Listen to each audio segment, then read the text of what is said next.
नमस्कार मित्रांनो, कसे आहात? बरे आहात ना मित्रांनो? लोकांवर पटकन विश्वास ठेवणं चुकीचं नाही, पण जेव्हा तोच विश्वास तुमच्यावर उलटतो तेव्हा लोकांवर पटकन विश्वास ठेवणं चुकीचं नाही, पण आयुष्यातली सर्वात मोठी जखम बहुतेक वेळा आपल्याच विश्वासातून मिळते. आणि आज मी सांगणार आहे की असं का होतं. नमस्कार मंडळी, मी चित्रा, तुमच्यासाठी प्रेरणेचा नवा आवाज.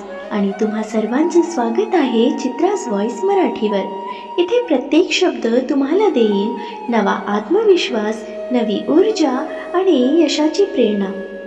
इथे तुम्हाला मिळेल प्रेरणादायी विचार, सकारात्मकता आणि आयुष्य जगण्याची नवी ऊर्जा. चला तर मग सुरुवात करूया आपल्या या प्रेरणादायी प्रवासाला आपल्या मनापासून. मानवी नात्यांचा पाया विश्वासावर उभा असतो.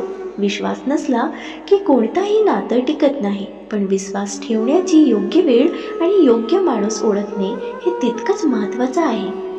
काही लोकांचा स्वभाव असा असतो की ते पटकन कोणावरही विश्वास ठेवतात. सुरुवातीला हे गुणासारखं वाटतं, पण अनेकदा याचे नकारात्मक परिणाम दिसून येतात. मानसशास्त्रीय संशोधन सांगतोय की अतिविश्वास ठेवण्यामागे काही खोल मानसिक कारणे असतात.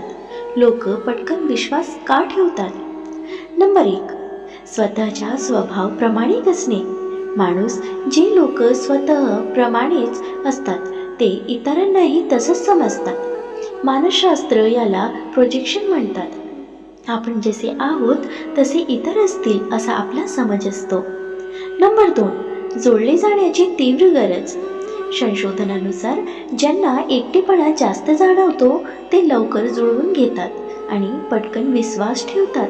त्याला नातं टिकवायचं असतं म्हणून ते शंका न घेता समोरच्याला स्वीकारतात. नंबर 3, बालपणीचे अनुभव. जर बालपण सुरक्षित आणि प्रेमळ वातावरणात गेलं असेल तर व्यक्तीच्या सिक्युअर अटॅचमेंट स्टाईल तयार होतो. अशा व्यक्ती विश्वास ठेवायला तयार असतात. पण जर बालपणात असुरक्षितता किंवा दुर्लक्ष अनुभवले असेल तर काही जण अति चिकटपणा दाखवतात आणि लवकर विश्वास ठेवतात, कारण त्यांना आधार हवा असतो. नंबर 4, लोकांना खुश ठेवण्याची सवय.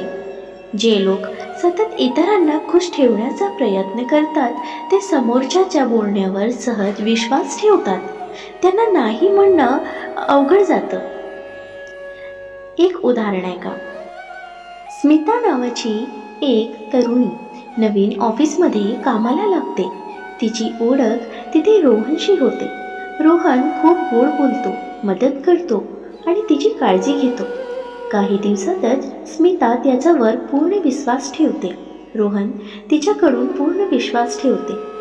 रोहन तिच्याकडून काही वैयक्तिक माहिती घेतो आणि पैसे उधार मागतो. स्मिता विचार न करता पैसे देते. काही दिवसांनी रोहन ऑफिस सोडून जातो आणि संपर्क तोडतो.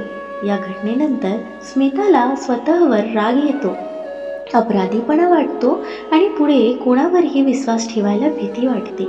एका चुकीच्या विश्वासामुळे तिचा आत्मविश्वास डळमळतो. पटकन विश्वास ठेवण्याचे परिणाम काय होतात? नंबर 1, भावनिक दुखापत. जेव्हा समोरचा माणूस विश्वास तोडतो तेव्हा मनाला खोल जखम होते. संशोधन सांगतं की विश्वासघातामुळे ताण, चिंता आणि नैराश्य वाढू शकतं. नंबर 2, आर्थिक नुकसान. अंधविश्वासामुळे अनेकदा आर्थिक फसवणूक होते. विशेषतः ऑनलाईन मैत्री किंवा गुंतवणुकीच्या बाबतीत लोक फसतात. नंबर 3, आत्मविश्वास कमी होणे. मी एवढी चूक कशी केली असा प्रश्न मनात येतो, त्यामुळे स्वतःवरचा विश्वास कमी होतो. नंबर 4, नात्यांबद्दल भीती निर्माण होणे. एकदा वाईट अनुभव आला की पुढे चांगल्या गुणावरही शंका घ्यायला सुरुवात होणे. यामुळे चांगली नातीही तुटू शकतात. नंबर 5, स्वतःची ओळख हरवणे. सतत इतरांवर अवलंबून राहिल्याने स्वतःचे निर्णय घेण्याची क्षमता कमी होते. मानसशास्त्रीय दृष्टिकोन आणि संशोधनात ट्रस्ट बट व्हेरीफाय ही संकल्पना मांडली आहे.